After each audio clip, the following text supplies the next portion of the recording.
સ્વામિનારાયણ હરે. તારીખ આજે 3 ઓક્ટોબર 2025 રોજના અનુક્રમમાં આપણે આ શ્રી રામાનુજાચાર્ય કૃત વ્યાસસૂત્રનું શ્રી ભાષ્ય જોઈ રહ્યા છે. આજે એકાદશી છે.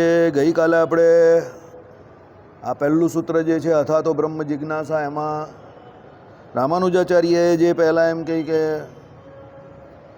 એ વાતનું ખંડન કર્યું કે ભાઈ પ્રત્યક્ષ હોય કે અનુમાન પ્રમાણ હોય કે ભાઈ એની આગળ તમે જોવા જાઓ તો સ્મૃતિ પ્રમાણ હોય કે પછી અનુપલબ્ધિ પ્રમાણ હોય, એ કોઈ પણ પ્રમાણથી એવું સિદ્ધ નહીં થતું કે જે એમ કહે કે અનુભૂતિ જે છે એનો પ્રાગભાવ થતો નથી.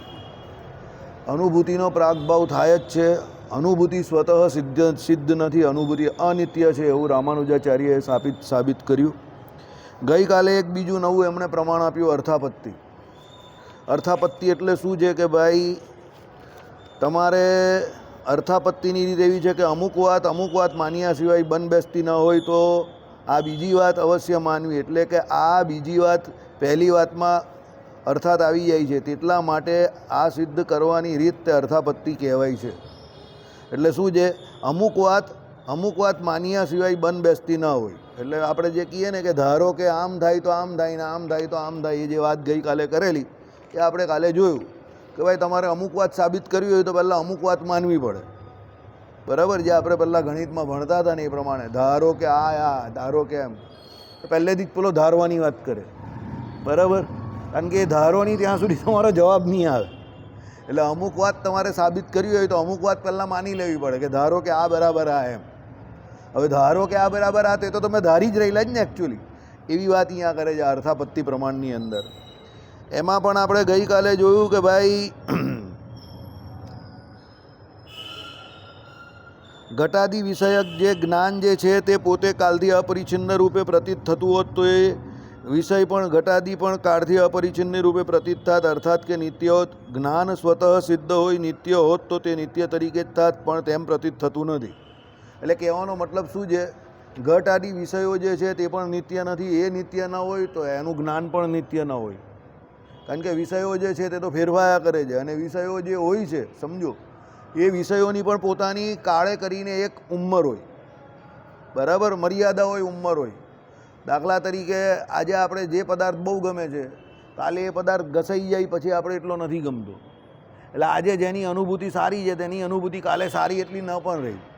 એટલે એ કાળે કરીને એમાં માયાના કોઈ પણ પદાર્થ હોય, એટલે કોઈ વસ્તુ હોય કે કોઈ વ્યક્તિ હોય, વ્યક્તિમાં પણ એવું થાય. જે વ્યક્તિ આજે તમારો બહુ સારો મિત્ર હોય, ગઈકાલે આવતીકાલે એવું બને કે એ જ તમારો કટ્ટર એકદમ હરીફ બની જાય. બરાબર? એટલે કહેવાનું તાત્પર્ય અહીંયા એવું છે કે ભાઈ વિષય જે છે તે જેમ ફેરવાય તેમ એની અનુભૂતિ પણ ફેરવાયા કરે છે, ને એમાં કંઈ નિત્યતા જેવું હોતું નથી, પણ તેમ પ્રતીત થતું નથી. તે જ પ્રમાણે અનુમાનાદિકની અનુભૂતિ પણ કાળથી અપરિચ્છિન્ન પ્રતીત થતી હોત તો તે વિષયને પણ કાળથી અપરિચ્છિન્ન રૂપે જ જણાવત. એટલે સર્વે વિષયો કાલથી અપરિચ્છિન્ન અથવા અર્થાત નિત્ય બનત. કારણ કે વિષયનું સ્વરૂપ અનુભૂતિને મળતું હોય છે, અને કોઈ પણ અનુભૂતિ વિષય વગરની હોતી નથી, કેમ કે એવું જોવામાં આવ્યું નથી. એવું અનુમાનથી પણ સિદ્ધ નહીં થતું, કારણ કે અનુમાન પણ તમારા જે પ્રમાણેની અનુભૂતિ હોય એ પ્રમાણે બદલાયા કરે. એટલે એમાં પણ કંઈ નિત્યતા હોતી નથી. સમજો, તમે જે વિષયોને જે પ્રમાણે જોતા હોય એ પ્રમાણે તમારા અનુમાન હોય. આપણે 20 વર્ષના હતા ત્યારે આપણા અનુમાન કેવા હતા, અને 50 વર્ષના થયા ત્યારે અનુમાન કેવા થયા. તો આપણા અનુમાનમાં ફેરફાર થયો ને. નિત્ય થોડા છે, એકના એક થોડા અનુમાન છે. 20 વર્ષે આપણે જે કંઈ વિચારતા હતા કે જેવું કરવા માંગતા હતા, અત્યારે 50 વર્ષે એ બધા હેતુ ચેન્જ થઈ ગયા આપણા. સમજો, એટલે કહેવાનું તાત્પર્ય એવું છે કે અનુમાન પણ નિત્ય નથી હોતા, કારણ કે અનુભૂતિ પણ નિત્ય નથી. પ્રત્યક્ષ જે પ્રમાણ છે તે પણ નિત્ય નથી હોતા. તો પ્રત્યક્ષ નિત્ય નથી હોતા તો અનુમાન કાથી નિત્ય હોવાનું? એ સાબિત કર્યું. પછી આપણે જોયું કે ભાઈ અનુભૂતિ વિષય વગરની હોતી નથી, કેમ કે તેવું જોવામાં આવ્યું નથી. એ પણ આપણે ગઈકાલે જોયું કે ભાઈ અનુભૂતિ કેવા પ્રકારની ઉપલબ્ધ થાય છે, તો એની સવિષયતા કંઈ પણ કોઈ કહેશે અનુભૂતિ પોતે ઉપલબ્ધ ક્યાં થાય છે, તો એ ઉપરથી એનું સવિષયત્વ કે નિર્વિષયત્વ નક્કી થઈએ. તો વિષય તો ઉપલબ્ધ થાય, અનુભૂતિ વિષય જ નથી. આનો ઉત્તર આપે છે કે અનુભૂતિની ઉપલબ્ધિ થઈ શકતી ન હોય, એક અનુભૂતિ બીજી અનુભૂતિનો વિષય ન થઈ શકે તો પહેલી અનુભૂતિ અસત ઠરે. ગગન પુષ્પ કુસુમ ઉપલબ્ધ નથી થતું, વિષય નથી કરાતું, અને અસદ છે એ રીતે. આકાશમાં રહેલું પુષ્પ છે, કોઈ એવું કહે કે ભાઈ આકાશમાં રહેલું પુષ્પ, તો આકાશમાં કોઈ પુષ્પ હોતું નથી. હવે આકાશમાં રહેલું પુષ્પ એની કોઈ અનુભૂતિ થાય તો કેવા વ્યક્તિને થાય? કોઈ પાગલ માણસને થાય. ઘણા લોકો નહીં કહેતા પહેલું પહેલું પહેલું, પછી કોઈ હોશિયાર માણસ આને કહીને કે આ બધાને મૂર્ખ બનાવે છે. કંઈ પહેલું પહેલું કંઈ છે નહીં, ભીડ ભેગી કરવા માટે આ એવું કરે છે. સમજો, હવે ભીડ ભેગી થયેલી એ સત્ય ઘટના છે, પણ ભીડ જે કારણથી ભેગી થયેલી એ અસત્ય વાત છે. કઈ? પેલા એ પહેલું પહેલું કર્યું અને બધા ભેગા થઈ ગયા ત્યાં. આ ગગન કુસુમની વાત એવી છે. શું કહ્યું સાંભળો કે ભાઈ, એક અનુભૂતિ બીજી અનુભૂતિનો વિષય ન થઈ શકે તો પહેલી અનુભૂતિ અસત ઠરે. દાખલા તરીકે ગગન પુષ્પ કુસુમ ઉપલબ્ધ નથી થતું, વિષય નથી કરાતું, અસત એટલે એ અસત છે એ રીતે. બરાબર? આકાશમાં કોઈ પુષ્પ હોતું નથી. બરાબર? આ તો પેલી પહેલાંના સમયમાં આપણે પેલી નવલકથાઓને એવું વાંચીએ ને કે આકાશમાંથી પુષ્પ વર્ષા થઈ, તો પેલો જોવા જાય કે પુષ્પ વર્ષા, તો પેલું બારી ખોલે જોઈએ કે ઉપર કોઈ પુષ્પના ઝાડ બાર લાગેલા છે. સમજો, બરાબર? હવે એ જોઈ તો પેલો કહે કે કંઈ હું તો કંઈ દેખાતું નથી. હવે પુષ્પ હોય નહીં તો પછી દેખાવાનું કાં છે? એટલે એ વાત કેવી છે? અસત ઠરે. એટલે અહીંયા કહેવાનો મતલબ કેવો છે? જો તમારી પહેલી અનુભૂતિ સાચી હોય તો એ બીજી અનુભૂતિનો વિષય બની શકે. બરાબર? દાખલા તરીકે હું તમને એમ કહું કે કોઈ એક જગ્યા પર ફૂલ લાગેલું છે, તો એ ફૂલ છે તો એની અનુભૂતિ આવે, અને પછી બીજી જગ્યા પર તમે કોઈ બીજું ફૂલ જો તો તમે કહો કે આ ફૂલની સુગંધ પેલા ફૂલ જેવી છે, તો પહેલાં ફૂલની સુગંધ જે હતી તે બીજા ફૂલની સુગંધ છે તેનો વિષય બની. પણ પહેલું ફૂલ સુગંધી હોય જ નહીં, કે પહેલું ફૂલ જ નહીં હોય, આ ગગન પુષ્પની જેમ, તો એ હવામાં ઉડતી વાત છે. સમજી ગયા? એટલે અહીંયા રામાનુજાચાર્ય ચોખ્ખું એવું કહેવા માગે છે કે અનુભૂતિ જે છે હોય છે તે વિષયક જ હોય, એનો કોઈ પરફેક્ટ પરમેનન્ટ એક વિષય હોવો જોઈએ. અને એ વિષયો કેવા હોય છે કે ભાઈ અલગ અલગ પ્રકારના વિષયો હોય તે પ્રમાણે તમારી અનુભૂતિ પણ એ જુદા જુદા પ્રકારની હોય છે. બાકી અનુભૂતિ કોઈ અધર-પધર વસ્તુ કે વિષય વગરની નથી. બીજું એમણે એ સાબિત કર્યું કે આત્મા પોતે અનુભૂતિ નથી. જે અદ્વૈતીઓ એમ કહે છે કે આત્મા, અનુભૂતિ અને જ્ઞાન આ ત્રણે ત્રણ એકાર્થ જ છે, કે એક જ શબ્દ કે એક જ લાઈનના શબ્દ છે, કે બધું એક સરખું જ છે, એવું નથી. રામાનુજાચાર્ય શું કહે છે? ભાઈ, આત્મા પોતે જ્ઞાનનો આશ્રયદાતા છે. આત્માને અનુભૂતિ થાય છે. આત્માને જ્ઞાન જે છે તે સામે જેવો વિષય હોય એ પ્રમાણે થાય છે. સમજો, જો આપણે જે જ્ઞાન થાય છે એ પ્રોસેસ કાં થાય છે? અંદર થાય છે. પણ એનો વિષય કાં હોય છે? બહાર હોય છે. સમજો, આજે સાહેબ મને મળ્યા, હવે લગભગ 10-15 દિવસ પછી અમે બે મળ્યા, 10 દિવસ તો થયા હશે. તો મળ્યા એટલે તરત બે એકબીજાને જોયા એટલે ઓહો ખુશ થઈ ગયા. પછી કહ્યું જય સ્વામિનારાયણ, જય સ્વામિનારાયણ, હાલચાલ પૂછ્યા, જે કામકાજ હતું તે કહ્યું, અને પછી છૂટા પડ્યા. હવે એકચ્યુઅલી હું ઘરેથી એવું આજે વિચારતો હતો, આજે 11 છે એટલે સાહેબ 100% મળશે. એ મારું ઇન્ટરપ્રિટેશન. સમજો કે આજે 11 છે ને સાહેબ 100% મળશે. ને હું અહીંયા આવી અને સાહેબ મળવા આવ્યા ને રાજુભાઈને પૈસા આપવાના બાને જે કંઈ હતું તે, પણ મને મળ્યા. હું ઘરેથી જ વિચારતો હતો કે મળશે અને મળી ગયા. સમજો, પહેલી અનુભૂતિ મને ઘરે થયેલી. કેવી રીતે? પૂર્વની અનુભૂતિ ઉપરથી કે એકાદશીમાં તો સાહેબ આવે જ, એટલે મારી બીજી અનુભૂતિ જે હતી મારા કામની તે સાચી પડી. સમજો, બીજી અનુભૂતિ કઈ એ સાહેબની ને મારી વાત છે, એ તમને જણાવવાનો વિષય નથી પાછો, પણ બંને અનુભૂતિ સવિષયક છે. પહેલી વિષયક કઈ? સાંભળો, અનુભૂતિ કે 11 એ તો એકાદશી બહુ મોટો દિવસ આપણા માટે, તો એકાદશી વિષય બન્યો એટલે સાહેબ આવે. બીજી અનુભૂતિ કઈ? તો આજે 11 છે. બરાબર છે? તો મારે મારું જે કામ છે, તો મારા કામ એ મારો વિષય છે, તો એ વિષય આજે સાહેબ આવશે એની ઉપર ડિપેન્ડ કેમ છે? મારો આગળનો અનુભવ શું કહે છે? 11 એટલે સાહેબ આવશે જ. જો આ કેવું સેટ થયું તો તમે જોઈ લો. સમજેલા આને કહેવાય, અને સમજાવાય આવી રીતે. લોકો તત્વજ્ઞાન એટલે નહીં સમજાવતા કે એ લોકોને સમજાવવાનો દાખલો નહીં કરવો, પ્રયત્નશીલ નથી. પ્રયત્નશીલ બનવું પડે તમારે જમાનાની જોડે. હજુ આપણામાં પણ થોડીક ખામી છે. આની જોડે ઓડિયો વિડીયો જો ચાલતો હોય ને, એટલે ઓડિયો અહીંયાથી ને વિડીયો જો પાછળ ચાલતા હોય છે, અત્યારે આ લોકોની જનરેશનના જે છોકરાઓને જે ભણાવે છે, બરાબર, સ્કૂલોમાં ને કોલેજોમાં ને આ બધા ટ્યુશન ક્લાસોમાં, કે પેલા ભાઈ બોલતા જાય, ડિલિવર કરે, ફિઝિક્સની થિયરી હોય તે, કેમિકલ રિએક્શન્સ હોય તે, અને બાજુમાં એનો જે વિડીયો ચાલતા હોય ને, તો સમજવું બહુ સરળ થઈ જાય. હવે આમાં ગગન પુષ્પનું ઉદાહરણ આપેલું હોય, હવે આ ગગન કુસુમનું ઉદાહરણ જે છે તે 1000 વર્ષ પહેલાંનું છે. હવે હું તમને અહીંયા ગગન કુસુમ કહું તો તમે શું સમજવાના?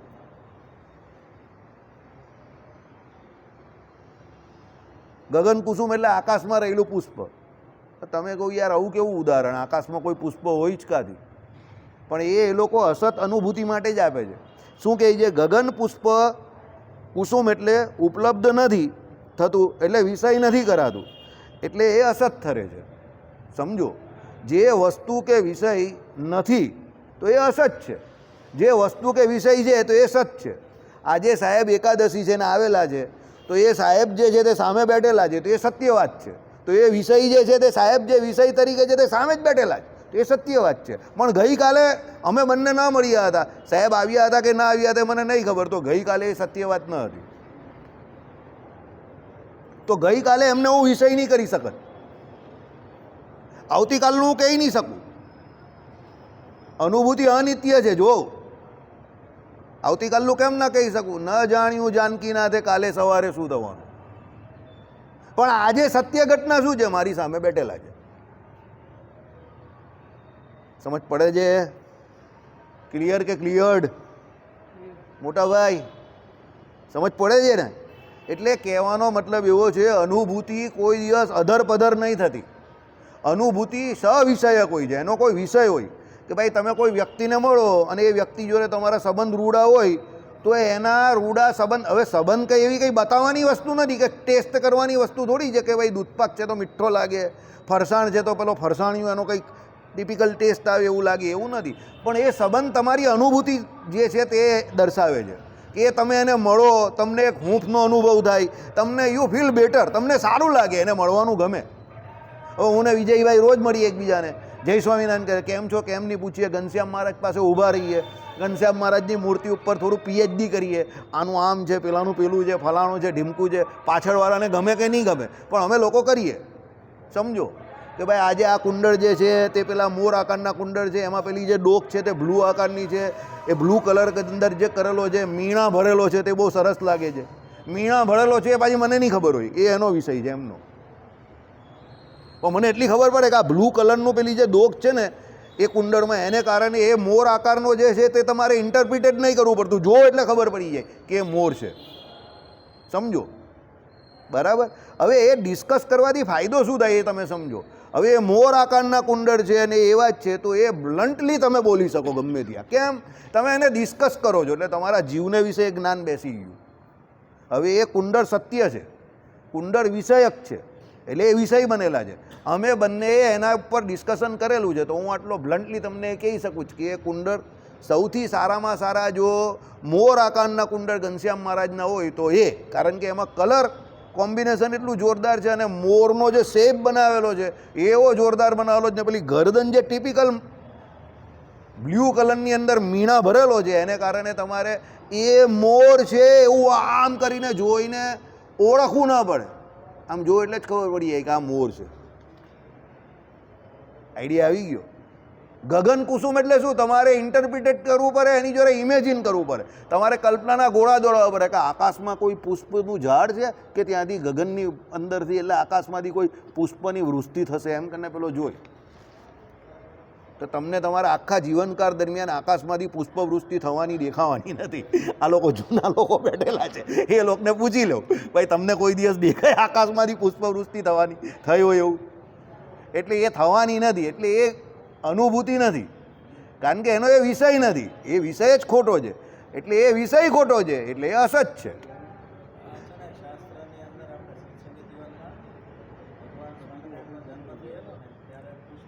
હા, એ તો શ્રી કૃષ્ણ.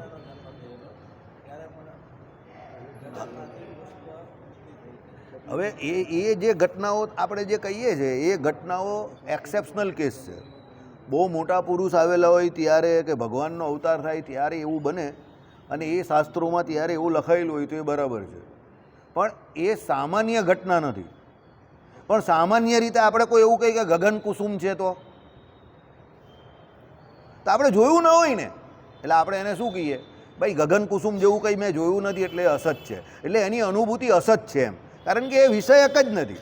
એટલે રામાનુજાચાર્ય શું કહે કે તમે જો ગગન કુસુમનું ઉદાહરણ આપતા હો અનુભૂતિ તરીકે, તો એ અનુભૂતિ થવાની જ નથી, કારણ કે વિષય જ ખોટો છે. કારણ કે ગગન કુસુમ આકાશમાં કોઈ પુષ્પ હોય જ નહીં. એટલે તમે વિષય જે છે એ જ ખોટો પકડો છે, તો એની અનુભૂતિ એટલે હોવાની જ કાંથી, એટલે એ અસત છે ને, એ સત્ય કાં છે? સમજો. જગતગુરુ શંકરાચાર્યના અદ્વૈત વેદાંતની અંદર માયા જે છે એને એ લોકો જે મિથ્યા કહે છે, એટલે અહીંયા રામાનુજાચાર્ય કહે છે કે એ અસત છે. મિથ્યા અને અસતમાં બહુ ફેર છે માય ડિયર, સમજો. મિથ્યા અને અસતમાં થોડો થોડો ફેર છે. મિથ્યા એટલે શું તમે સમજો કે જે નથી અને જે તમને ભાસ થાય છે ખાલી એ છે. અસત કેવું છે? રોજ રોજ રોજ રોજ રોજ રોજ. દાખલા તરીકે માયાનું કાર્ય આપણે જોયું તેને અસત કહ્યું છે, મિથ્યા નહીં કહ્યું. માયા પેલી ઓરિજિનલ જે છે તે તો સત્ય છે, કારણ કે ભગવાન શ્રી હરિએ 3 તત્વને શું કહ્યા? જીવ ઈશ્વરને માયા અનાદિ કહ્યા, એટલે એ તો સત્ય છે. તો માયા સત્ય છે. કારણ રૂપીની જે માયા જે છે તે અક્ષરધામમાં કારણ રૂપીની માયા કાયમ જ રહેલી છે, એટલે એ સત્ય છે. પણ માયાનું કાર્ય કેવું કહ્યું? અસત કહ્યું. કેમ એ અસત કહ્યું? વાળ મારા ગઈકાલે કેવા હતા? એટલે ગઈકાલે મીન્સ 20 વર્ષ પહેલાં એકદમ સચિન તેંડુલકર જેવા હતા, અત્યારે નચિન તેંડુલકર જેવા થઈ ગયા. બરાબર? કેમ? માયાનું કાર્ય અસત છે, એમાં પરિણામ રોજ રોજ થાય છે.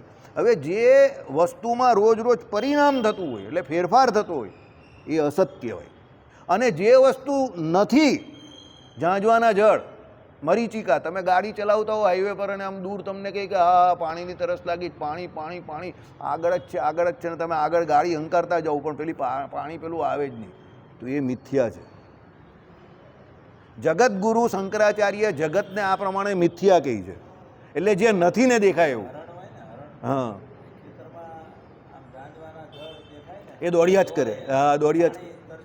હા હા, દોડ્યા જ કરે, મળે જ નહીં, મરી જાય છેલ્લે ગરમીમાં મરી જાય. એવી એક કદાચ કાવ્ય કે એવું કંઈ હતું કે હા હા હા, એ ગરમીની વૈશાખ મહિનાની સિઝનમાં આવું ખાસ થાય જંગલમાં, ચૈત્ર વૈશાખમાં ખાસ થાય, કારણ કે એને પાણીની તરસ લાગી હોય, એટલે એના મગજમાં એ પ્રમાણે પાણી ભમતું હોય, એટલે એને સામે પેલું પાણી દેખાયા કરે ને એ દોડ્યા જ કરે, છેલ્લે મરી જાય થાકી, પણ પાણી મળે નહીં એને. હવે એને કોણ સમજાવવા જાય કે એ દોડી રહેલું જ તે અસત નથી, મિથ્યા છે. એટલે જગતગુરુ શંકરાચાર્યની વ્યાખ્યા પ્રમાણે માયા જે છે તે મિથ્યા આ પ્રમાણે છે. એ જગતને જગત માનતા જ નથી ને જગત તમને ભાસમાન થાય છે એવું કહે છે. પણ રામાનુજાચાર્ય કહે કે ના, એવું નથી, જગત મિથ્યા નથી. જો જગત મિથ્યા હોય તો આ જગતમાંથી આપણે બધા જીવો જે અહીંયા છે તે કોઈ મુક્તત્વને પામે છે, કોઈ સ્વર્ગલોકને પામે છે સુકૃત કરીને. જે નકામા માણસો છે તે નીચેના લોકોમાં જાય છે. બરાબર? એની આપણે બહુ વાત નહીં કરવી, નેગેટિવ વાત બહુ વધારે ન કરવાની, મારો એવો સિદ્ધાંત છે. પોઝિટિવ વધારે કરવાની. બરાબર છે? એટલે યમ યાતના કે નરક યાતના કે એ લોકો જે જાય છે તો મિથ્યા જોઈ જગત, તો પછી પેલાની અધોગતિ કે ઉધ્વગતિ થાય જ કાથી એ જગ્યા પરથી. સમજો. એટલે જગત જે છે તે મિથ્યા નથી. એટલે એમણે જે એમ કહ્યું ને જગત મિથ્યામ નારાયણ સત્ય, એ એમનું સૂત્ર જે છે એમાં રામાનુજાચાર્ય આટલો ફેરફાર કર્યો. ભાઈ જગત મિથ્યા નથી કે નથી ને ભાસમાન થાય એવું નથી. જગત તો સત્ય છે, જગતનું કાર્ય જે છે, જગત સત્ય એટલે માયા તો સત્ય છે, પણ એનું કાર્ય જે છે ને એ અસત છે. અસત એટલે રોજ કેવું? ફેરફારવાળું. એટલે તમને કોઈ પૂછે what is the difference between અસત એન્ડ મિથ્યા, તો આ ફેર છે. એકને એક અર્થ નહીં થતો, કૂટ નહીં કરતા, બહુ મોટો ફેર છે. આ અસત હોવું અને મિથ્યા હોવું એમાં બહુ મોટો ફેર છે. બરાબર? આ આખી બાજી એની ઉપર જ ચાલી રહેલી છે, આપણી આજે ચાલી રહેલું જ નથી. આ ગગન કુસુમની જે વાત કરી, બરાબર, તે તો હોતું જ નથી. એ હોય નહીં તો પછી કાથી ભાસમાન થવાનું? બરાબર? એટલે એને રામાનુજાચાર્યએ શું શબ્દ વાપરો? અસત છે. કે ભાઈ એવું કંઈ હોય જ નહીં, એ તો ખાલી તમને આ પેલું રજ્જુમાં સર્પની ભ્રાંતિ જેવું છે. ભાઈ રજ્જુ જ હતી, એ સર્પ હતો જ નહીં. અને જ્ઞાનમાં વિરોધ કેમ થયો? તો તમારી દ્રષ્ટિ દોષને કારણે થયો, કે તમે અંધારામાં લાઇટ ચાલુ કરી નહીં અને તમે જોવાના થઈ ગયા, એટલે તમને એવું લાગ્યું કે સર્પ છે ને તમને ડર લાગી ગયો, કારણ કે સર્પ ઓલરેડી તમારા મગજમાં હતો. પ્રત્યક્ષમાં તમે કોઈ દિવસ સર્પ જોયો હતો, એટલે એ સર્પ જોઈને તમને એ ડર લાગ્યો. લાઇટ ચાલુ કરી એટલે તમને ખબર પડી ગઈ કે ઓહ આ તો સર્પ છે જ નહીં યાર, આ તો રજ્જુ છે, એટલે દોરી છે. સમજો. બરાબર? ચાલો. અનુભૂતિની સ્વયં પ્રકાશતા સિદ્ધ કરવામાં આવે છે, તે પણ એનો વિષયને પ્રકાશ કરવાનો સ્વભાવ જોવામાં આવે છે એ ઉપરથી. અનુભૂતિથી તમને એ વિષયને પ્રકાશ કરવામાં આવે એટલે અનુભૂતિને ફક્ત સ્વયં પ્રકાશ કહે છે. બરાબર. સ્વયં પ્રકાશનો અર્થ અહીંયા કેવી રીતે લેવાનો છે કે ભાઈ તમને જે અનુભૂતિ થઈ એનાથી તમારો એ વિષય જે છે તે પ્રકાશમાન થાય છે. બહુ સિમ્પલ વાત. આજે પહેલું ઉદાહરણ જે આપ્યું તે અમારા બે જે એકબીજાને મળ્યા અને અનુભૂતિ એકદમ પોઝિટિવ હતી તો એ સ્વયં પ્રકાશ થાય. એની શું? તો એકબીજાને મળ્યા તો હસ્યા, એકદમ ખુશ થયા તો એ સ્વયં પ્રકાશ થાય. નહીં કે મળ્યા તો એવું નહીં કે ડુપ્લિકેટ હસી. ઘણાને તમે મળો, તમને નહીં ગમતો હોય તો પણ હસવું પડે તો તમે ડુપ્લિકેટ હસી કાઢો. નેતા લોકોની હસી જોજો અને અભિનેતાની. કોઈને મળે ને હવે આ હસે જ કે શું કરે જ ખબર નહીં પડતી તમને. ખોલીને નથી હસતો, સમજો. એટલે અનુભૂતિ એની પોઝિટિવ નથી, પણ પેલા એક્સપ્રેશન્સ એને એવા આપવા પડે એટલે લોકો સામે એ બતાવવા માટે આવે છે ને ઘણા. હવે આ જે જોઈ ને એમ એક એનાથી જોઈ ખબર કટાક્ષથી હશે છે. એટલે કોઈ કે કંઈ કર્યું હોય અને પેલાને ગમ્યું નહીં હોય તો પેલો કહે કે તે કરી નાખ્યું, એટલે આવી રીતે જોઈ. આ બધા એક્સપ્રેશન્સ છે. બરાબર. અને કોઈ કે કર્યું હોય ને કોઈ ખુશ થયો હોય ને એને બોલી ન શકતો હોય તો જે એક્સપ્રેશન્સ કેવા ચેન્જ થઈ ગયા. એ ખુશ છે. કોઈ ગુરુ હોય ને એનો શિષ્ય કંઈ ગોલ્ડ મેડલ કે એવું જીતે, હવે ગુરુ તો ત્યારે થોડા ત્યાં ઓલિમ્પિકની જે જગ્યા હોય ત્યાં પહોંચેલા હોય કે ન હોઈ શકે. તે જ્યાં હોય ત્યાંથી ટીવીમાં પણ જોતા હોય કાં મોબાઈલમાં જોતા હોય તો શું એના શિષ્યને જોઈને કહ્યું. આજકાલ વિડીયો કોલિંગ કરીને એવું કરે, આ પેલી ઈમોજી મોકલે. બરાબર. હવે એ જોઈને પેલો શિષ્ય પણ ખુશ થઈ જાય કે ગુરુ મારી પર ખુશ થઈ ગયા. સમજો અનુભૂતિ કેવી રીતે ખબર પડી? આ એની સ્વયં પ્રકાશતા. શિષ્ય કાં છે? બેઇજિંગમાં ઓલિમ્પિક રમે છે, ગુરુ ઇન્ડિયામાં છે. ખાલી વિડીયો કોલ કર્યો અને ખાલી એમ કહ્યું મસ્ત કામ કર્યું તો ગુરુ પણ ખુશ અને પેલી બાજુ શિષ્ય પણ ખુશ. બરાબર. એટલે અનુભૂતિની સ્વયં પ્રકાશતા એટલે કઈ કહેવાનું તાત્પર્ય શું છે? બંને વ્યક્તિ બહુ દૂર દૂર છે પણ બંનેને મેસેજ કન્વે થયા એકબીજાના તો બંને ખુશ થયા. તો આ અનુભૂતિની સ્વયં પ્રકાશતા કે એના દ્વારા તમને ખબર પડે. આ અનુભૂતિ બહુ ઇમ્પોર્ટન્ટ ટોપિક છે. એના દ્વારા તમને ખબર પડશે કે સામેવાળું વ્યક્તિ જે છે તે હકીકતમાં તમારાથી રાજી છે, કુરાજી છે, શોષો છે, જે કંઈ હોય તે તમને એના અનુભૂતિના એક્સપ્રેશન્સ જે છે ને પેલો કહીને એ ચહેરા જો હે ને वो सब कुछ कह देता है.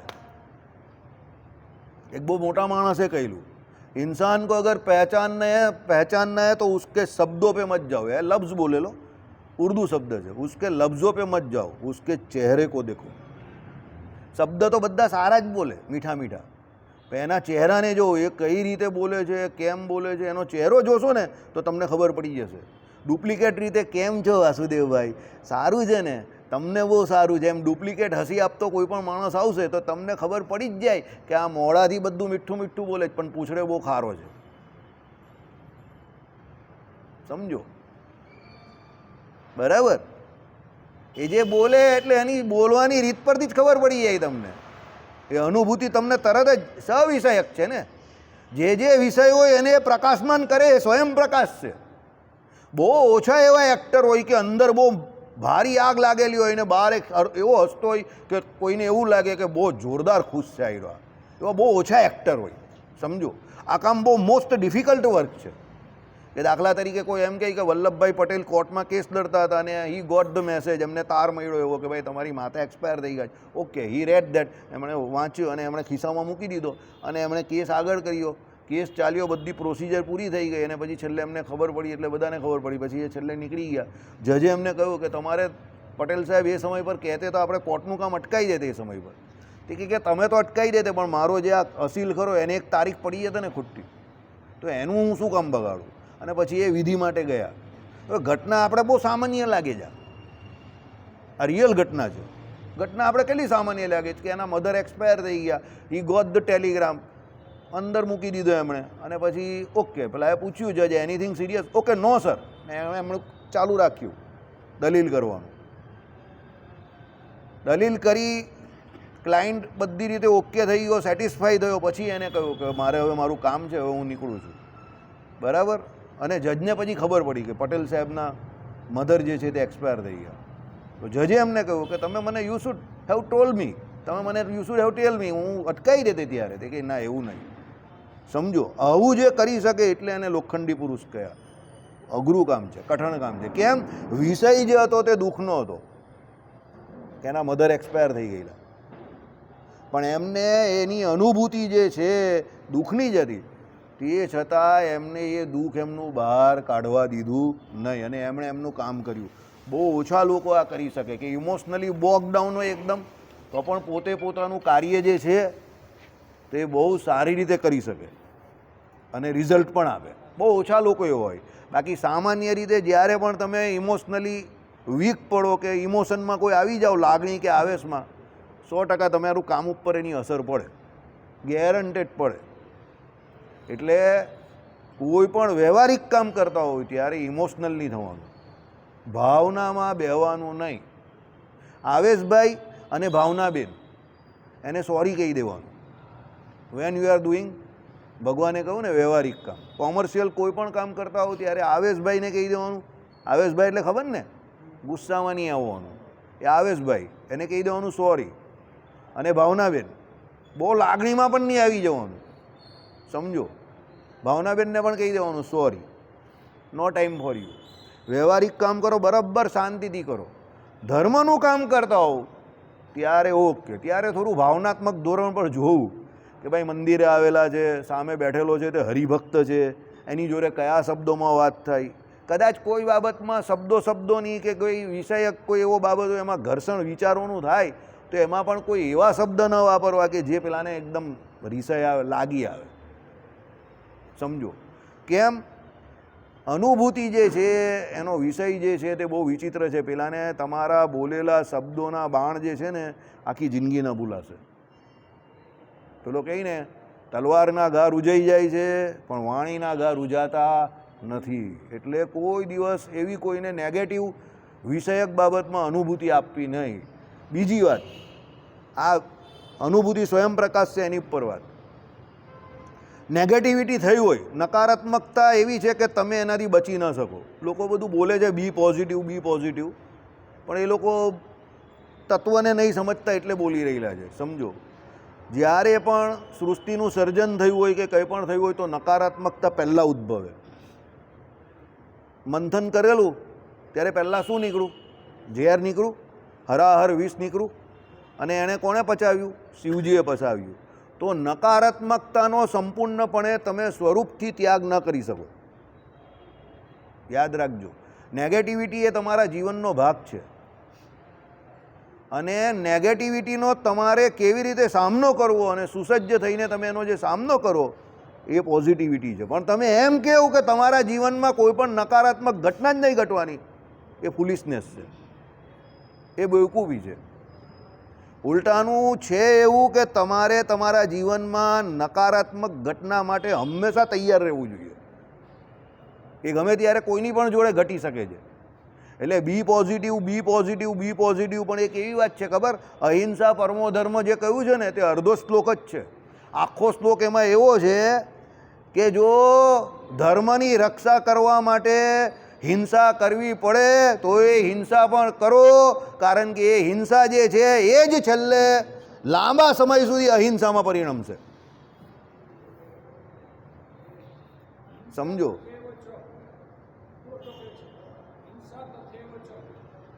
એટલે અહિંસા માટે પણ ઘણી વખત હિંસાની જરૂર છે.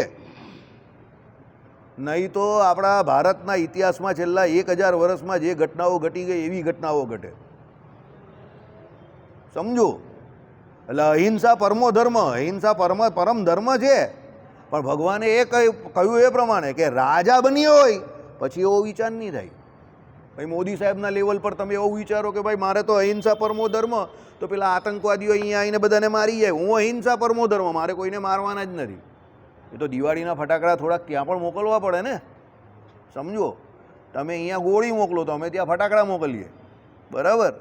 એટલે એ ફટાકડા મોકલવા પડે. પછી રાજાનો રાજધર્મ એ છે કે એ રાજધર્મની અંદર આવે એવું તો ભગવાન શ્રી હરિએ ચોખ્ખું લખ્યું. રામચંદ્ર ભગવાન મૃગ્યા પણ કરે, ભગવાન રાજા બનીને આવેલો હોય ત્યારે, અને હિંસા પણ કરે. અને હરિવંશને વિશે અતિશય હિંસાનું પ્રતિપાદન કરેલું છે, આવું શ્રીજી મહારાજે કહ્યું છે. વચનામૃતના શબ્દ છે. કેમ? ભગવાન ત્યારે કયા રૂપે હતા? રાજા રૂપે હતા. હવે હું અહીંયા હિંસાનું પ્રતિપાદન નહીં કરતો, સોરી, તમે એવું ના સમજતા. 11નો દિવસ છે, સુગર લેવલ તમારું ડાઉન હશે, બધા હાઇપોગ્લાયસેમિક લેવલ પર હશે. એવું નહીં સમજતા ગ્લાયસેમિક ઇન્ડેક્સ તમારો ડાઉન હોય તો હું હિંસાનું પ્રતિપાદન કરું છું. ના, ગીતાજીમાં કહ્યું એ પ્રમાણે તમારો જે ધર્મ છે, સ્વધર્મ છે, એની અંદર રહેવાનું છે.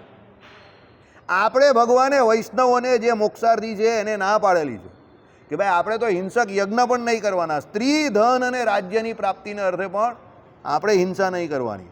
પણ જે રાજા છે એને એ કરવું પડે. આપણે રાજા નથી.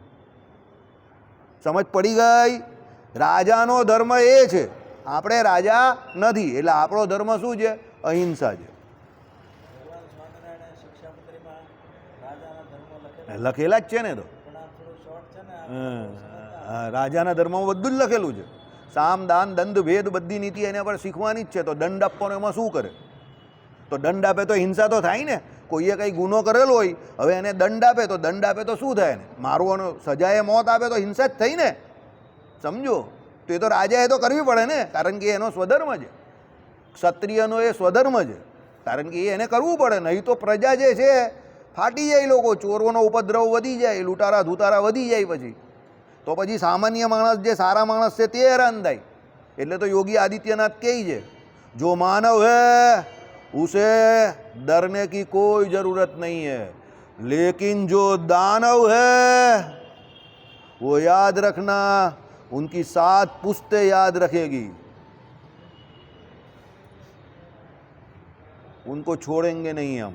दानव को उनके सही ठिकाने पे पहुंचा देंगे और बाद में बुलडोजर भी फिरेगा. समझी जाओ.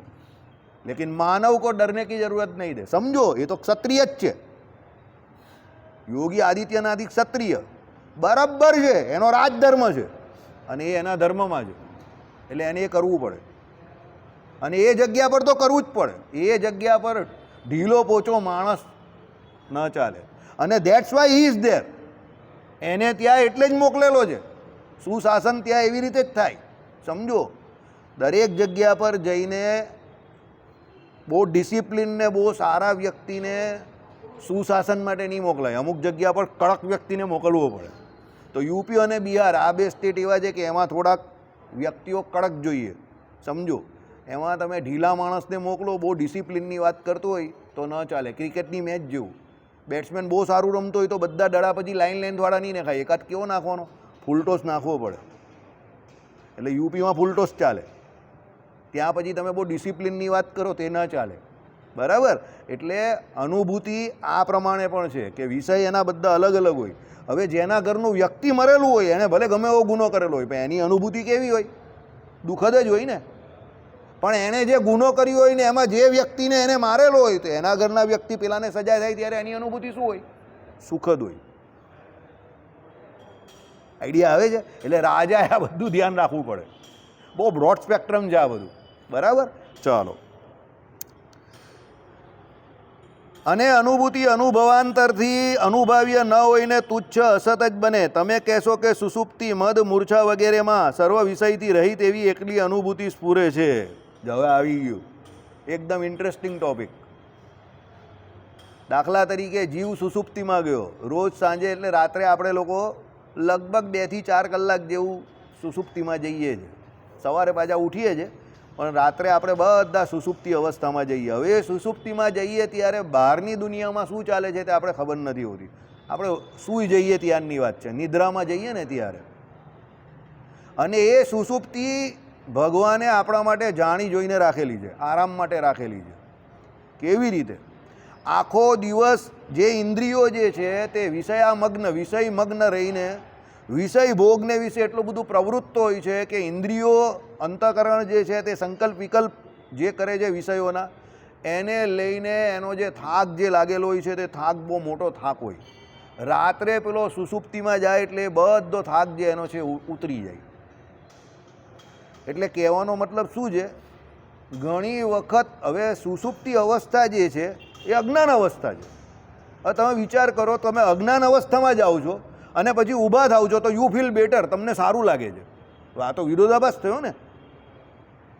એકચ્યુઅલી તો તમે જ્ઞાન અવસ્થામાં હોવા જોઈએ તો તમને શાંતિ થવી જોઈએ ને, સુખ આવવું જોઈએ. આમાં ઉલટું છે, તમે રાત્રે સૂઈ જાઓ પછી તમને શાંતિ થાય છે. એવું કેમ? કોઈ વિચાર કર્યો? રાત્રે આપણે 10 વાગે ફોર એન એક્ઝામ્પલ સૂઈ ગયા અને સવારે 4 વાગે ઉઠ્યા, તો આ 6 કલાક દરમિયાન આપણે ટોટલી દુનિયામાં શું થયું એ ખબર જ નથી. પણ પછી સવારે ઉઠો તો બહુ મસ્ત લાગે. અને જે દિવસે એટલે જે રાત્રે તમને વ્યવસ્થિત ઊંઘ ના આવી હોય તો બીજો દિવસ બગડે, ઝોકા આવે, કામમાં ચીત નહીં લાગે ને એવું બધું થાય. સમજો તો એકચ્યુઅલી રાત્રે તમે સૂઈ ગયા અને તમને આરામ મળ્યો તો રાત્રે તમે અજ્ઞાન અવસ્થામાં ચાલ્યા ગયા એટલો સમય, તો પછી ઉઠો છો તો એકદમ ફ્રેશ થઈ જાવ છો. એવું કેમ? કોઈ વિચાર કર્યો એવું કેમ? શરીરને તો બોલો બોલો બોલો.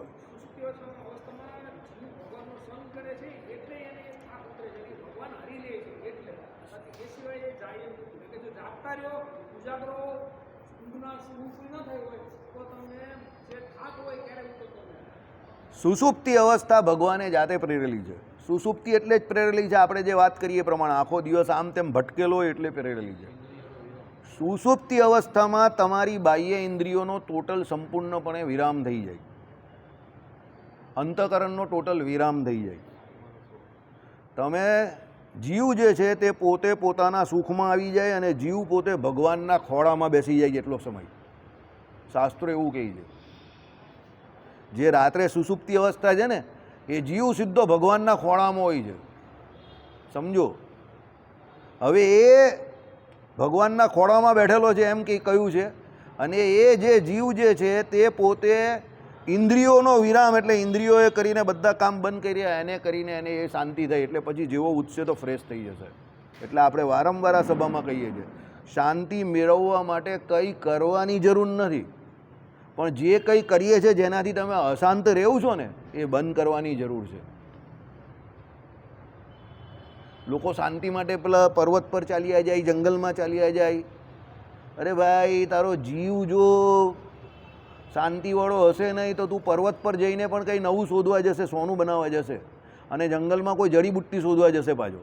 કારણ કે તારો જીવ જ મૂળ હપચ ખપચ હપચ ખપચ કર્યા કરે છે, તો તું જંગલમાં જઈને પણ જડીબુટ્ટી જ બનાવવા બેસશે. બરાબર? અને જેનો જીવ શાંતિને પામવા માંગે છે એ એના ઘરમાં કે ગમે એટલી પ્રવૃત્તિમાં બેઠો હશે ને તો પણ એને શાંતિ જશે. સમજો કેમ? શાંતિનો અર્થ એવો છે કે તમારી ઇન્દ્રિયો જે છે એને વિષય સન્મુખ જે ગયેલી છે એને ત્યાંથી વાળીને એને જીવ તરફ અંદર તરફ ખેંચો, એટલે તમને શાંતિ થવા માંડશે. જેટલો જીવ તમારા ઇન્દ્રિય દ્વારે કરીને વિષય સન્મુખ જશે એટલી અશાંતિ, અને જેટલો એ જીવની અંતર્મુખ બધી ઇન્દ્રિયો અંતઃકરણ થશે એટલી તમને શાંતિ. કારણ કે સુખરૂપ આ દુનિયામાં બે જણા જ છે. કોણ? એક જીવ ને એક પરમાત્મા. આત્મા અને પરમાત્મા આ બેમાં જ સુખ રહેલું છે. આપણે ભૂલ શું કરીએ છીએ? આપણામાં સુખ છે. પેલી કસ્તુરી સાહેબ કે એ પ્રમાણે હિરણની અંદર પેટમાં જ છે, પણ એને સુગંધ અંદરથી આવે છે, અને શોધે ક્યાં? એ આખા ગામમાં એને. તેમાં આપણી અંદર સુખ આપણામાં જ રહેલું છે, અને આપણે સુખ શોધવા ક્યાં જઈએ? રૂપિયામાં શોધવા જઈએ, છોકરાઓમાં શોધવા જઈએ.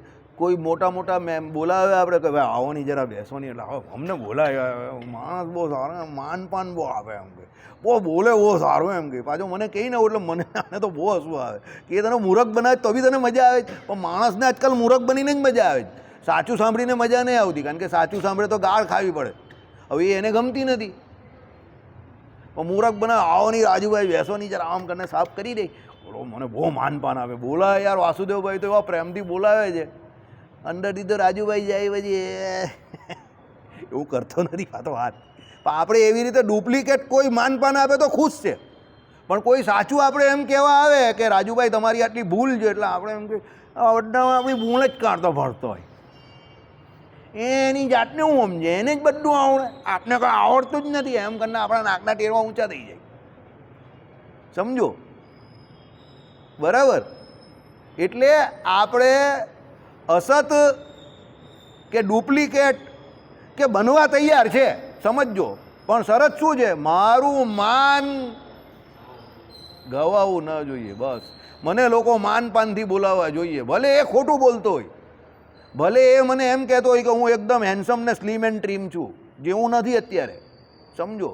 મને હેન્ડસમ ને સ્લીમ એન્ડ ટ્રીમ કહો એટલે મારે તો ખુશ જ થવાનું ને. એ મારું બહુ સારું વિચારે છે યાર, હું જાઉં પછી ભલે મને ગાળ દેતો હોય, પણ એ આપણી મૂર્ખાઈ છે, સમજો. એના કરતાં એક કે બે એવા વ્યક્તિ રાખો કે જે તમને તમારો રિયલ અરીસો બતાવે કે ભાઈ તું આવો છે.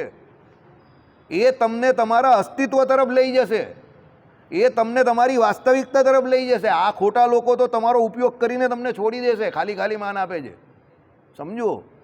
બરાબર. એટલે આ બધા મુદ્દા છે કે ભાઈ સુષુપ્તિમાં આપણે જઈએ ત્યારે જીવને શાંતિ થાય છે. બીજું શું કહ્યું તે સાંભળો. તમે કહેશો કે સુષુપ્તિ કે મદ કે મૂર્છા વગેરેમાં સર્વ વિષયથી રહિત એવી એકલી જ અનુભૂતિ સ્ફુરે છે. મદ એટલે ખબર ને, એક પહેલવાન હતો અને એક ગુગરો હતો, બંને તાજમહાલની સામે બેઠેલા હતા. ગુગરો એટલે ખબર ને તમને, તાજમહાલની સામે પેલો પહેલવાન કસરત કરવા માંડ્યો એટલે ગુગરે એને બોલાવ્યો, ઇધર આ. પેલો કે ક્यों, ઇધર આ. અરે પેલો ગયો, તાજમહલ को हिला सकता है.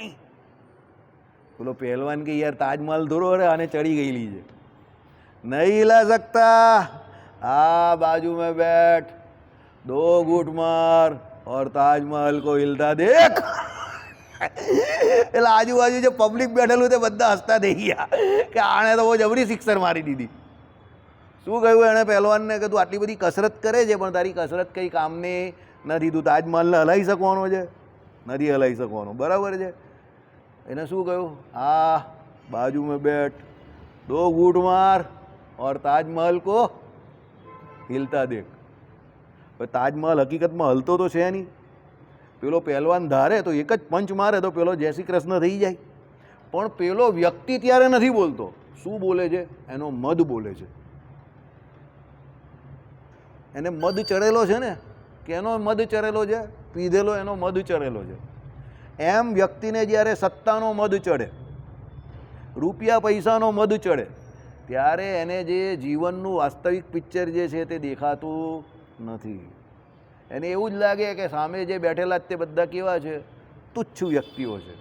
જ્યારે તમને એવું લાગવા માંડે કે હું આઈ એમ સમથિંગ, કે હું એનીથિંગ, કે કંઈ પણ એવો થિંગ લાગે અને સામેવાળા વ્યક્તિને તમે તુચ્છ માનવા માંડો, ત્યારે સમજવાનું પતન તરફ તમારું પહેલું પગથિયું તમે ચડી ગયા. તમારું કોઈ પણ જગ્યા પર બહુ ભારે અપમાન થવાનું છે, નક્કી કરીને બેસજો. જે દિવસે તમને એવું લાગવા માંડે કે સામેવાળા વ્યક્તિ બધા બહુ તુચ્છ છે, મારે શું જવાનું એની વાત, મને શું લેવા દે, આવું બધું જે મોડા વાંકા કરવા માંડ્યા તમે, એટલે તમે સમજો તમે પતન તરફ અગ્રેસર થઈ ગયા. નાનો છોકરો પણ આવ્યો હોય અને મંદિરે આવતો હોય ને એ હોય, એક છોકરો પેલો આનો છે તમારો ભાણો જયેશભાઈનો છોકરો, એ ફેસબુક પર બહુ સરસ દર્શન કરાવે છે, સમજો. મને જ્યારે પણ ચાન્સ મળે ત્યારે હું એને મોટિવેટ કરતો હોઉં એ પ્રમાણે, સિમ્બોલ મોકલીને કંઈ ને કંઈ. હકીકતમાં બહુ સરસ દર્શન કરાવે છે છોકરો. બરાબર. તો હવે એ છોકરો છે તો આપણે એની પાસે શીખવા જેવું છે કે સ્કૂલે જતાં પહેલાં 6 ધામના દર્શન કરાવી દે છે. તો એનો ટાઈમ કાઢીને એટલું કરાવે છે ને, તો આપણે એની પાસે શીખવા જેવું છે. ભલે નાનો છોકરો છે, એને પણ કામ તો હશે જ, બરાબર છે, પણ તો પણ એ કામ એ કરે છે ને તો એની પાસે શીખવા જેવું છે. પણ આપણે શું કહીએ, એમાં શું હવે તો કોઈ પણ એવી તુચ્છતાનો ભાવ કોઈના પ્રત્યે ન લાવવો. એ તમારી પતનની પહેલી નિશાની છે, યાદ રાખજો. જે વ્યક્તિ જે પણ કંઈ કરે છે ને, સમજજો. હા, એક વસ્તુ બની શકે, તમે એવી રીતે સ્વીકારી લો એ અલગ વાત છે કે ભાઈ એ જે કરાવી શકે છે હું નહીં કરી શકતો, ઓકે, પૂરી થઈ ગઈ વાત.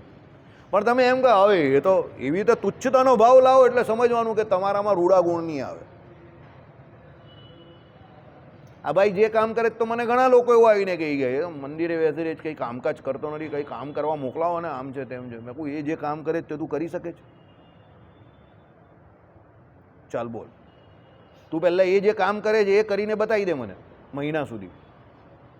બૈરી છોકરા વગર સવારથી મંદિરે આવી જા અને ગૌશાળામાં સેવા કર અને સાંજે ચાલ્યો જા, 2 ટાઈમ જમવાનું તને મળી જાય, જા. મહિનો કરી જો તું. હવે એ કરવા કોઈ તૈયાર નથી પાછા. લાગે આનું કામ બહુ સરળ, કામ સરળ છે. જેટલા અહીંયા ગ્રહસ્થ છે તે વિચારી લેજો એકવાર. એની જેમ એકલા રહેવાનું હોય ફ્લેટમાં શાંતિથી, અને અહીંયા આવવાનું હોય ને ગૌશાળામાં સેવા કરવાની અને પછી ચાલ્યા જવાનું રોજ સાંજે ખંખેરીને. કેટલા લોકો કરી શકે જેવું? અરે ગાંડા થઈ જાય માણસ, સમજો. તો એની સામે હું બોલતો નહીં હતો અત્યાર સુધી, પણ આ તો મને ઘણા લોકો એવું કહેવા આવે એટલે હું બોલું છું. ગાંડો થઈ જાય માણસ. એકલા રહેવું બહુ મજબૂત માણસની નિશાની છે, યાદ રાખજો. અને એ અહીંયા ઝુંડમાં રહી છે ને એટલે જે બચેલો છે, એ પણ એટલે જ બચેલો છે ને એની પર એ પરમાત્માની કૃપા છે કે આ ઝુંડમાં એ આવી ગયો હરિભક્તોના. એ આ ઝુંડમાંથી વિખરાઈ જશે ને એ પણ ગયો, પછી એ પણ તાજમહલ કોઈ હિલતા દેખ એવો થઈ જશે, સમજો. આ હરિભક્તોનું ઝુંડ જે છે ને એ બહુ સારું છે. એટલે કહેવાનું તાત્પર્ય શું છે કે જીવ સુષુપ્તિમાં જાય ત્યારે, પછી એને જ્યારે મદ આવે ત્યારે કે મૂર્છા આવી જાય કોઈને. હવે તમે કહું કે ભાઈ મૂર્છા એક એવી વસ્તુ, તો મૂર્છા કોઈ વ્યક્તિને કદાચ કોઈ માર વાગે કે કંઈક નાનું સૂનું કંઈ એક્સિડન્ટ થાય ને એવી જગ્યા પર કે એવું વાગે કે અમુક સમય માટે પોતાનું ભાન ભૂલી જાય તો એને મૂર્છિત અવસ્થા કહેવાય.